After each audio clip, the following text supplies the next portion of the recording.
ಮಾಘಮಾಸ ಮಹಾತ್ಮೆ 7ನೆಯ ದಿನದ ಮಾಘಪುರಾಣ ಅಧ್ಯಾಯ 7. ತಪಸ್ವಿಯಾದ ಮೃಗಶೃಂಗನ ಸಾಧನಾ ಶಕ್ತಿಯಿಂದ ಆನೆಗೆ ಶಾಪ ವಿಮೋಚನೆಯಾದ ಬಳಿಕ ಆತನು ತನ್ನ ಪತ್ನಿಯಾಗಲಿರುವ ಕನ್ಯೆಯನ್ನು ಬದುಕಿಸಲು ದೃಢ ನಿಶ್ಚಯ ಮಾಡಿದನು. ಆನೆಗೆ ಮೃಗಶೃಂಗನಿಂದ ಪಾಪ ವಿಮೋಚನೆಯಾದ ಬಳಿಕ ಆತನು ಮತ್ತೆ ಕಾವೇರಿ ನದಿಯಲ್ಲಿಳಿದು ಅಕಾಲ ಮೃತ್ಯುವಿಗೀಡಾಗಿದ್ದ 3 ಕನ್ಯೆಯರನ್ನು ಬದುಕಿಸುವುದಕ್ಕಾಗಿ ಯಮಧರ್ಮನನ್ನು ಕುರಿತು ತಪಸ್ಸು ಮಾಡಲಾರಂಭಿಸಿದನು.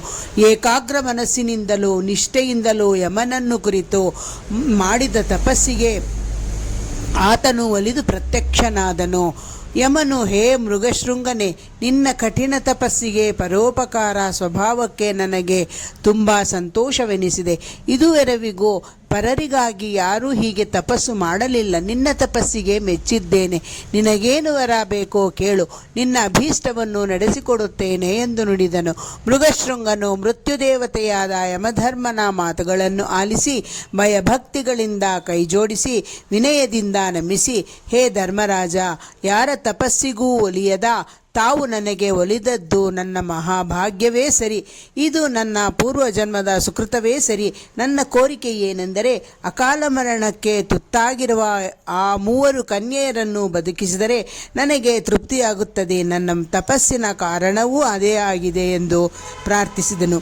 ಮೃಗಶೃಂಗನ ಪರೋಪಕಾರ ಸ್ವಭಾವಕ್ಕೆ ಮಣಿದು ಯಮಧರ್ಮರಾಜನು ಆತನ ಕೋರಿಕೆಯಂತೆ ಮೃತರಾದ ಆ 3 ಕನ್ಯೆಯರನ್ನು ಬದುಕಿಸಿದನು. ಅನಂತರ ಮೃಗಶೃಂಗನೇ, ನಿನ್ನ ಪರೋಪಕಾರ ಬುದ್ಧಿಯನ್ನು ಎಷ್ಟು ಮೆಚ್ಚಿದರೂ ಸಾಲದು. ನಿನಗೆ ಸದಾ ಜಯವಾಗಲಿ ಎಂದು ಆಶೀರ್ವದಿಸಿದನು. ಮೃಗಶೃಂಗನು, ಹೇ ಧರ್ಮರಾಜ, ನಿಮ್ಮನ್ನು ತಪಸ್ಸಿನಿಂದ ಮೆಚ್ಚಿಸಲು ಸುಲಭ ಸಾಧ್ಯವಲ್ಲ. ನಿನ್ನ ಮೆಚ್ಚುಗೆ ಪಡೆದವರಿಗೆ ಅಪಮೃತ್ಯುವಿನ ಭಯವಿಲ್ಲ. ಅವರಿಗೆ ಎಲ್ಲ ಕಾರ್ಯಗಳಲ್ಲೂ ಶುಭವಾಗುತ್ತದೆ. ನೀನು ಸಕಲ ಜನರಿಗೂ ಶುಭವಾಗಲೆಂದು ಹಾರೈಸು ಎಂದು ಬೇಡಿದನು. ಯಮಧರ್ಮನು, ಹಾಗೆಯೇ ಆಗಲಿ, ನಿನ್ನ ಎಲ್ಲ ಅಭೀಷ್ಟಗಳು ನೆರವೇರಲಿ ಎಂದು ವರ ನೀಡಿ ಅದೃಶ್ಯನಾದನೆಂಬಲ್ಲಿಗೆ ಮಾಘಮಾಸ ಮಹಾತ್ಮೆಯ 7ನೇ ಅಧ್ಯಾಯವು ಸಂಪೂರ್ಣವಾಯಿತು. ಮಾಘಮಾಸದ 8ನೇ ಅಧ್ಯಾಯ ಪ್ರಾರಂಭ. ಸೂತ ಮಹರ್ಷಿಗಳು ಮಾಘಮಾಸ ಮಹಾತ್ಮೆಯನ್ನು ಮುಂದುವರೆಸಿದರು. ಕುತ್ಸುರನ ಘೋರ ತಪಸ್ಸಿನ ಪ್ರಭಾವ ಹಾಗೂ ಯಮನ ದಯೆಯಿಂದ ಸಾವನ್ನಪ್ಪಿದ 3 ಕನ್ಯೆಯರು ಯಮಲೋಕದಿಂದ ಜೀವಂತರಾಗಿ ಭೂಮಿಗೆ ವಾಪಸ್ಸಾದರು. ಆ ಕನ್ಯೆಯರು ತಮ್ಮ ತಂದೆ ತಾಯಿಗಳಿಗೆ ತಾವು ನೋಡಿದ ಯಮಲೋಕದ ವರ್ಣನೆಯನ್ನು ಮಾಡಿದರು. ಯಮಲೋಕದಲ್ಲಿ ಜೀವರು ತಮ್ಮ ಪಾಪ ಪುಣ್ಯಗಳಿಗಾಗಿ ಫಲಗಳನ್ನು ಅನುಭವಿಸಬೇಕಾಗುತ್ತದೆ. ಈ ಲೋಕದ ವರ್ಣನೆ ಹೀಗಿದೆ ಎಂದು ಇದನ್ನು ತಿಳಿಯೋಣ. ಪಾಪಿಯು ಯಮಲೋಕವನ್ನು ತಲುಪಿ ತಾನು ಮಾಡಿದ ಪಾಪಗಳಿಗೆ ತಕ್ಕ ಶಿಕ್ಷೆಯನ್ನು ತಪ್ಪದೆ ಅನುಭವಿಸುತ್ತಾನೆ. ಕೆಲವರಿಗೆ ಕೆಂಪಗೆ ಕಾಯಿಸಿದ ಕಬ್ಬಿಣದ ಕಂಬವನ್ನು ಅಪ್ಪಿಕೊಳ್ಳುವಂತೆ ಶಿಕ್ಷೆ ವಿಧಿಸುತ್ತಾರೆ. ಇನ್ನು ಕೆಲವರಿಗೆ ಮಳಮಳನೆ ಕಾದ ಎಣ್ಣೆಯಲ್ಲಿ ನೂಕಿ ಬಿಡುತ್ತಾರೆ. ಕಾಳಸರ್ಪಗಳಿರುವ ಎಣ್ಣೆಯ ತೊಟ್ಟಿಗಳಲ್ಲಿ ಮುಳುಗಿಸುತ್ತಾರೆ.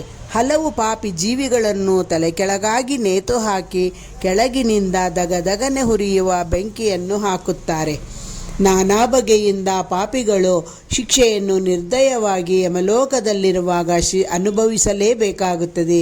ಮಕ್ಕಳಿಂದ ನರಕದ ವರ್ಣನೆಯನ್ನು ಕೇಳಿದ ಆ ಕನ್ಯೆಯರ ತಂದೆ ತಾಯಿಗಳು ತುಂಬ ಭಯಗ್ರಸ್ತರಾದರು. ಆಗ ಆ ಕನ್ಯೆಯರು, ನೀವು ನರಲೋಕದ ವರ್ಣನೆ ಕೇಳಿ ಭಯಪಡುವ ಅಗತ್ಯವಿಲ್ಲ. ನರಕ ಬಾಧೆಗಳಿಂದ ಬಿಡುಗಡೆ ಹೊಂದುವ ಮಾರ್ಗೋಪಾಯಗಳಿವೆ. ಪ್ರತಿಯೊಬ್ಬ ಮಾನವನು ಇಹದಲ್ಲಿ ಸುಖ ಸಂಪದಗಳನ್ನು ಹೊಂದಿ ಪರಲೋಕದಲ್ಲಿ ಸದ್ಗತಿಯನ್ನು ಹೊಂದಲು ಸುಲಭೋಪಾಯವಿದೆ. ಆ ಮಾರ್ಗವು ಈ ರೀತಿಯಾಗಿದೆ. ಅದು ಎಲ್ಲರಿಗೂ ಆಚರಣೆಗೆ ಸುಲಭವಾಗಿದೆ. ಮಾಘ ಮಾಸದಲ್ಲಿ ನಿತ್ಯವೂ ಪ್ರಾತಃ ಕಾಲ ಮಾಡಿದ ನದಿ ಸ್ನಾನ, ಯಥಾಶಕ್ತಿ ದಾನ, ದೈವ ಪೂಜೆ, ಮಂತ್ರ ಜಪ, ಭಗವಂತನ ಪುಣ್ಯ ನಾಮಸ್ಮರಣೆ, ಸತ್ಸಂಗ, ಭಜನೆ, ನಾಮ ಸಂಕೀರ್ತನೆ ಇವುಗಳ ಮಹಿಮೆಯಿಂದ ಎಲ್ಲ ಜೀವಿಗಳಿಗೆ ತಿಳಿದೋ ತಿಳಿಯದೆಯೋ ಮಾಡಿದ ಸಕಲ ಬಗೆಯ ಪಾಪಗಳು ನಿರ್ಮೂಲವಾಗಿ ಸುಟ್ಟು ಹೋಗುವುದರಲ್ಲಿ ಸಂಶಯವಿಲ್ಲ. ಇದರ ಪ್ರಭಾವದಿಂದ ನಿಶ್ಚಯವಾಗಿಯೂ ಸ್ವರ್ಗಲೋಕ ಪ್ರಾಪ್ತಿಯಾಗುತ್ತದೆ. ಮಾಘ ಮಾಸದ ಪುಣ್ಯ ಅಪಾರವಾದುದು.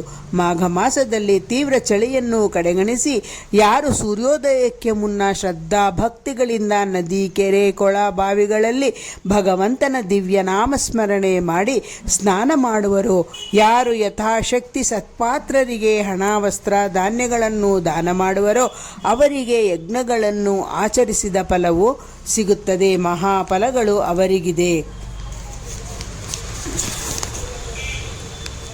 ಪುಣ್ಯಕರವಾದ ಮಾಘ ಮಾಸದಲ್ಲಿ ಪ್ರತಿದಿನವೂ ಯಾರು ಮಾಘ ಮಹಿಮಾ ಶ್ರವಣ, ಹರಿಕಥಾ ಸ್ಮರಣೆ, ಭಗವದ್ಭಕ್ತರ ಪುಣ್ಯಕಥಾ ಶ್ರವಣಗಳನ್ನು ಮಾಡುವರೋ ಅವರು ಆ ದೇವದೇವನಾದ ಜಗನ್ನಿಯಾಮಕನಾದ ಶ್ರೀಮನ್ನಾರಾಯಣನ ದಿವ್ಯಕೃಪೆಗೆ ಪಾತ್ರರಾಗುವುದರಲ್ಲಿ ಸಂದೇಹವಿಲ್ಲ. ಇದು ಸತ್ಯವೆಂದು ತಿಳಿಯಬೇಕು. ಮಾಘ ಮಾಸದಲ್ಲಿ ಈ ಭೂಮಿಯ ಸಕಲ ತೀರ್ಥ, ನದಿ, ಕೆರೆ, ಕೊಳ, ಬಾವಿಗಳಲ್ಲಿ ಪುಣ್ಯ ನದಿಗಳ ಸನ್ನಿಧಾನವಿರುತ್ತದೆ. ಶ್ರದ್ಧೆಯಿಂದ ಈ ಮಾಸದಲ್ಲಿ ಆಚರಿಸಿದ ಪೂಜೆ, ಸ್ನಾನ, ಅರ್ಘ್ಯ, ದಾನಗಳಿಂದ ಅನಂತ ಫಲಗಳು ದೊರೆಯುತ್ತವೆ. ಆದ್ದರಿಂದ ಯಮಲೋಕದ ಭಯಪಡುವ ಅಗತ್ಯ ಶ್ರೀಹರಿಯ ಭಕ್ತರಿಗೆ ಮಾಘ ಸ್ನಾನ, ಮಾಘ ಮಹಿಮಾ ಶ್ರವಣ, ದಾನ ಮಾಡಿದವರಿಗೆ ಎಂದೆಂದಿಗೂ ಇರುವುದಿಲ್ಲ. ಯಮಲೋಕದ ಅತಿ ಘೋರವಾದ ನರಕ ಶಿಕ್ಷೆಗಳ ಭಯದಿಂದ ತಪ್ಪಿಸಿಕೊಳ್ಳಲು ಇದಕ್ಕಿಂತ ಸರಳ ಫಲದಾಯಕವಾದ ಮಾರ್ಗವೂ ಬೇರೊಂದಿಲ್ಲ.